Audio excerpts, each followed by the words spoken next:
Olá, pessoal. Meu nome é Maria Ângela Machado Fernandes. Eu sou professora do curso de Medicina Veterinária da Unicep e nesse semestre eu vou estar ministrando para vocês a disciplina optativa de produção de pequenos ruminantes, ou produção de ovinos e caprinos. Então, nessa nossa primeira aula, nós vamos estar falando quais são as principais diferenças entre os ovinos e caprinos. Então, como que você pode observar características morfológicas e determinar se aquele animal é um ovino ou um caprino.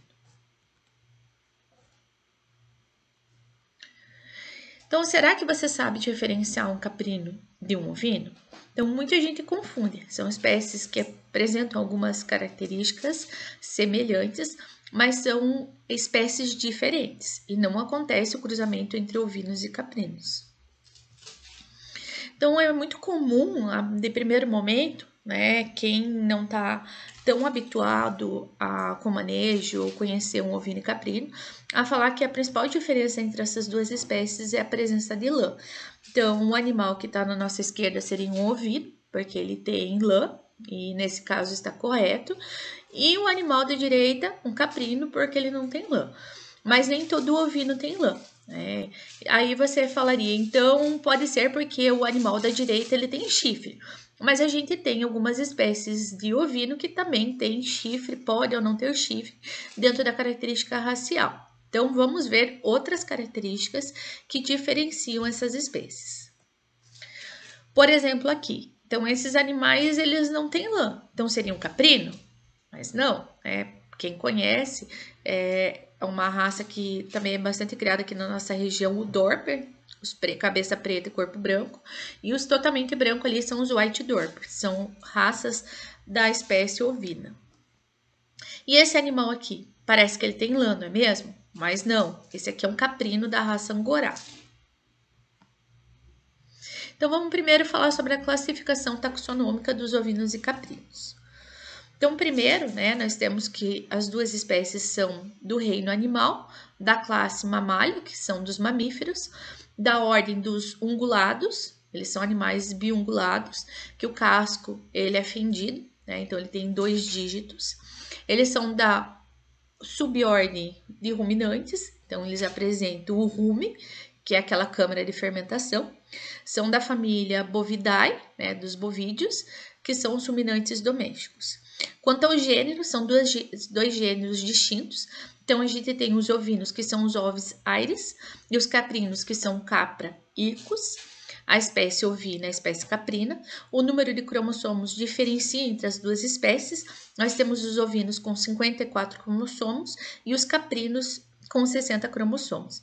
Então, não é possível o cruzamento entre essas duas espécies. Às vezes eu brinco que nas propriedades o produtor ou quem cuida dos animais fala, o bodão cobriu a carneira. Primeiro que não teria como, um caprino fazer a cobertura e gerar um produto fértil de um ovino, e depois não existe a carneira, existe o carneiro e a ovelha. Depois para frente a gente vai falar sobre essas denominações. Existem relatos na literatura, de acontecer o cruzamento, mas o produto ele sendo infértil porque nasce com um número ímpar de cromossomos. Dentro de cada uma das espécies, a gente tem diversas raças, que nós vamos estar estudando nas próximas aulas. Então, no caso do ovino, temos algumas raças que são voltadas para a produção de carne, como o Texel, o Dorper, o Willie de France, o Suffolk. Na verdade, algumas dessas raças são de dupla aptidão. O Texel é mais voltado para carne, mas ele também produz lã, uma lã que ela não é uma lã de qualidade, mas ele também tem produção de lã. Algumas raças voltadas para a produção de leite, como a Lacaune e a Bergamácia, produção de lã, merino australiano, a Ideal e a Corredale, e para a produção de pele, a Santinês e a Morada Nova. No caso dos caprinos, raças produtoras de carne, com maior aptidão para carne seria a Boer e a Savana, para leite, a Sani, Alpina e a Tonyburg, e para pele, Mochotó, Anglo-Nubiano. Aqui são alguns exemplos, porque existem aí dezenas de raças que a gente vai estar conversando nas próximas aulas. Então, aqui é um artigo que ele foi publicado, que eu estava falando para vocês, sobre o cruzamento entre caprinos e ovinos. que, como são números de cromossomos distintos, então não é possível fazer esse cruzamento, mas houve um relato na literatura, se eu não me engano, foi num zoológico que aconteceu esse cruzamento. E nasceu um produto viável, né? Na verdade, ele é um produto viável, mas ele é estéril. Então, a gente vê ali que os ovinos, eles têm 54 cromossomos e os caprinos 60 cromossomos. Esse animalzinho que nasceu era um macho híbrido, né? O híbrido é quando a gente tem cruzamento de duas espécies distintas e ele nasceu com 57 cromossomos. Foi feito a parte de mapeamento dele, né? E observado que realmente era um animal, que ele era híbrido, mas ele é infértil. Então vamos agora falar sobre as principais diferenças entre os ovinos e caprinos, as diferenças morfológicas entre as espécies. Então, a primeira característica do ovino é a presença da glândula interdigital. Então, se a gente abrir ali os dois dígitos dos ovinos, os 4 membros, ele vai apresentar essa glândula que vocês estão vendo aqui circulada. Essa glândula, que é conhecida como uma glândula interdigital, é uma glândula sebácea. Muitas vezes o produtor acha que é um berne e começa a espremer essa glândula e ela sai uma secreção, mas não, todos os ovinos vão apresentar. Acredita-se que antigamente, como esse animal ele caminhava muito, era criado solto, então ele servia para marcar territórios. Outra característica morfológica dos ovinos é a presença da fossa lacrimal, que também é conhecido como divertículo infraorbitário, que é essa fossa aqui que a gente encontra próximo ao canal lacrimal dos animais, né? Aqui no macho ele é bem evidente e não apresenta nos caprinos. Então, aqui a gente tem a fossa lacrimal, né? E aqui, ó, a gente vê que é a glândula interdigital. Então, aqui também, né, desde os animais jovens até os adultos, a gente vai observar a presença da fossa lacrimal. Outra característica é que os ovinos, eles apresentam uma glândula na região inguinal, que ele produz essa secreção sebácea aqui, ó, que fica bem próximo à virilha, né, na região inguinal do animal. Ela produz um odor característico. Os ovinos, eles possuem a cauda longa, em torno de 3 a 32 vértebras, vai variar conforme a espécie, e ela é direcionada para baixo. Muitas raças a gente acaba fazendo a caudectomia, que seriam as raças lanadas. Aqui, ó, é difícil às vezes a gente encontrar um Texel, que é essa raça aqui com cauda ainda, porque na maioria das vezes é feita a caudectomia, a não ser nos machos que vão para abate, aí não é indicada a caudectomia. Mas os machos são utilizados para reprodução e as fêmeas, que elas vão ser utilizadas como matriz, é indicada a caudectomia, que a gente vai estar falando lá na frente na aula de manejo de neonatos, mas por questão de higiene.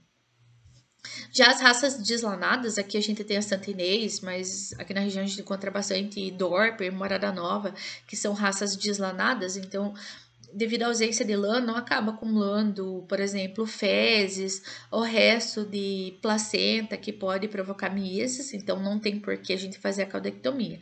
Aí fica fácil, né? A gente observa aqui a presença da cauda caída e longa, que é característica dos ovinos. Então, aqui a gente tem a Somalis brasiliense, que ele é uma raça que ela é um ovino, mas ele tem uma cola curta, tem poucas vértebras, e essa cauda aqui, ela é uma região de acúmulo de gordura. Ele é uma raça proveniente da África, de uma região que passa por algumas épocas do ano em que há restrição de alimento. Então, nas épocas em que tem muito alimento, ele acaba acumulando gordura nessa região caudal para ser utilizada nessas épocas de baixa disponibilidade de alimento. Então, apesar dele não ter, né, cola totalmente longa e caída, ele é um ovino. Aqui a gente tem a Santa Inês, né, com a cauda caída e sem lã. E aqui duas raças que tem lã, ainda com cola e a cola caída e longa. Outra característica dos ovinos é que eles têm a fenda labial completa. Então, a gente consegue ver aqui, né, saindo da região do plano nasal, a fenda labial que ela é completa. Então, aqui, ó, a gente vê a fenda labial do caprino, ela não vai ser completa, né? Ela não é completa. Na prática, a gente pode observar, aqui só tá escurinho, mas ela não é completa. Ela é parcial, só aqui no finalzinho. E no caso do ovino, olha como a gente consegue observar que aqui ela é profunda e completa. Então, a gente consegue ver aqui, ó, uma fenda labial, né, de uma ovelha completa. E aqui, ó, a gente vê que quase praticamente não tem fenda labial, que é um caprino.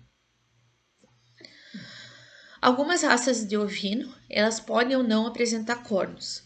Então, os cornos, quando estão presentes nos ovinos, na secção transversal eles são triangulares. Então, se a gente fizer o corte dos cornos, eles vão ter um formato triangular e eles são espiralados e bem próximo à cabeça. Então, como a gente observa aqui, ó, espiralado e bem rente à cabeça.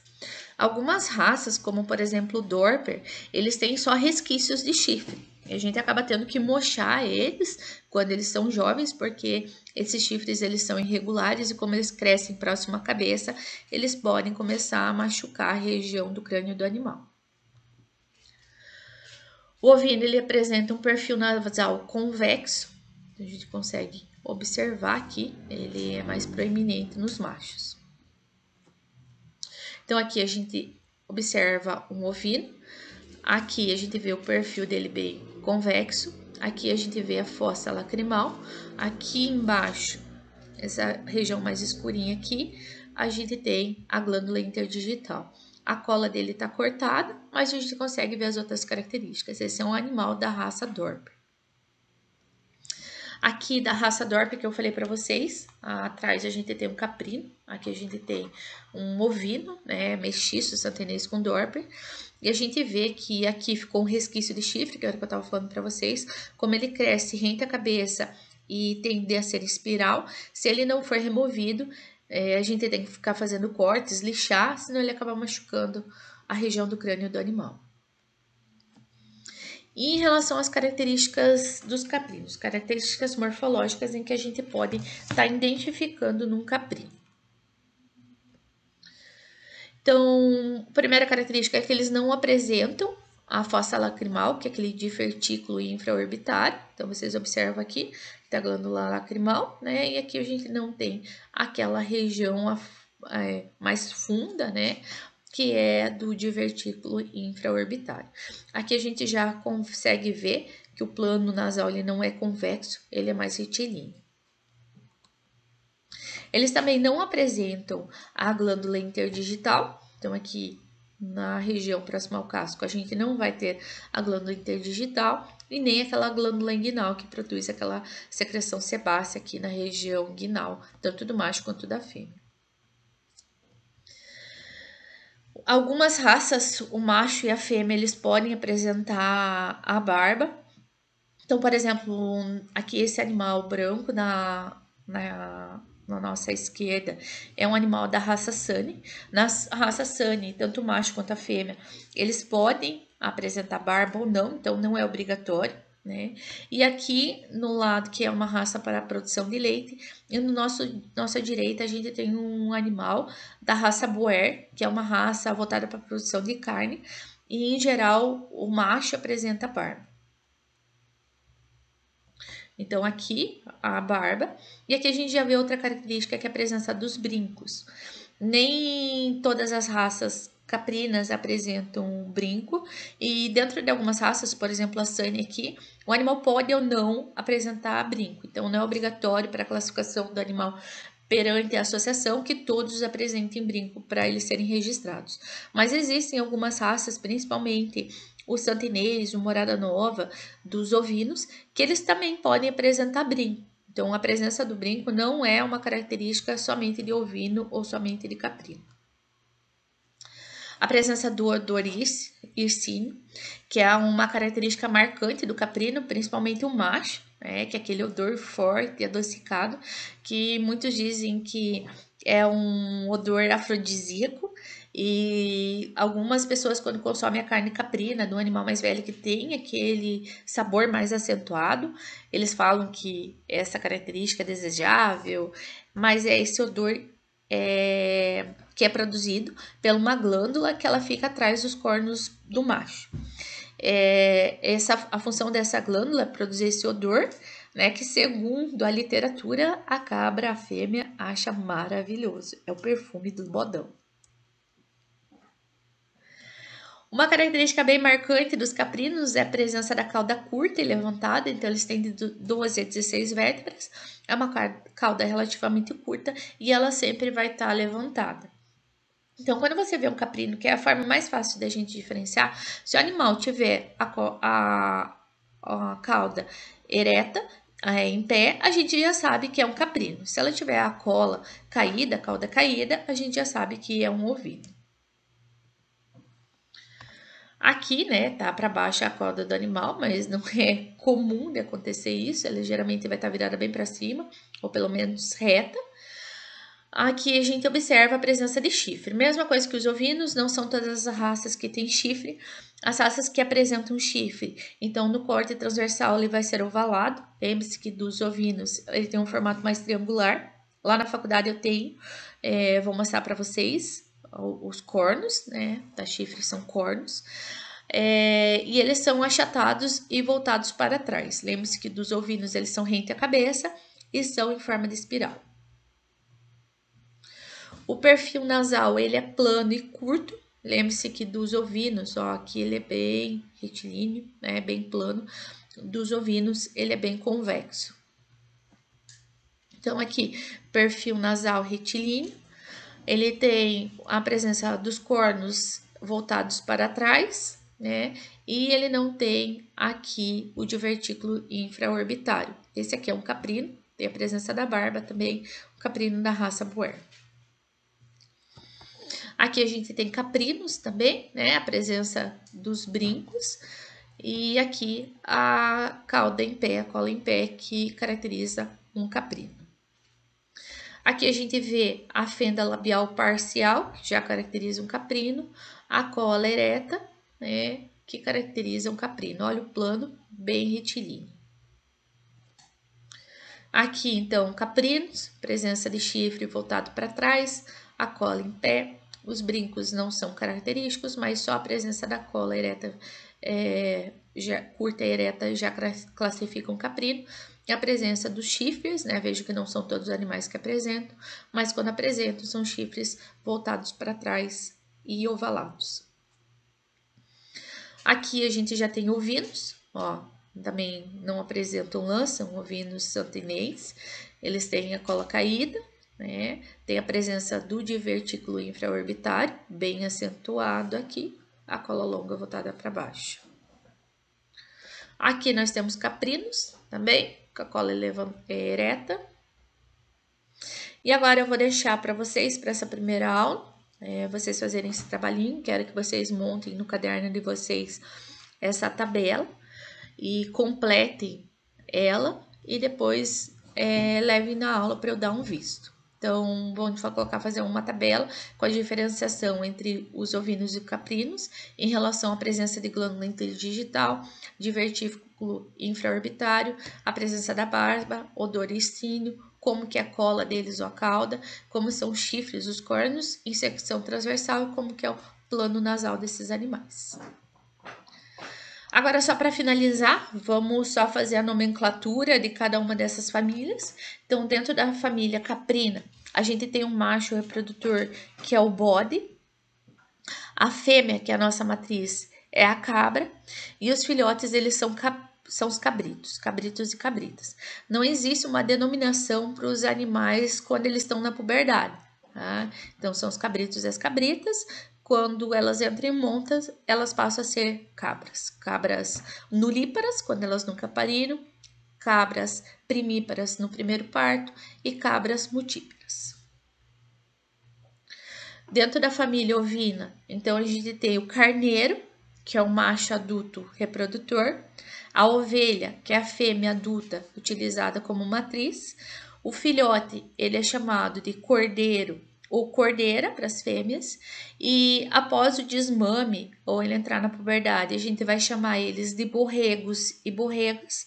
E quando a gente faz o diagnóstico de gestação nessa borrega e ela está prenha, ela passa a ser uma ovelha nulípara, que nunca pariu, uma ovelha primípara de primeiro parto e uma fêmea ou uma ovelha multípara depois da segunda gestação. Daí a gente também tem o rufião, que é o macho vasectomizado, que ele pode ser utilizado, a gente vai ver lá na aula de reprodução, e o capão, que são os machos que são castrados. Então, era isso que eu tinha para falar para vocês na nossa primeira aula. Qualquer dúvida, eu fico à disposição de vocês. Muito obrigada.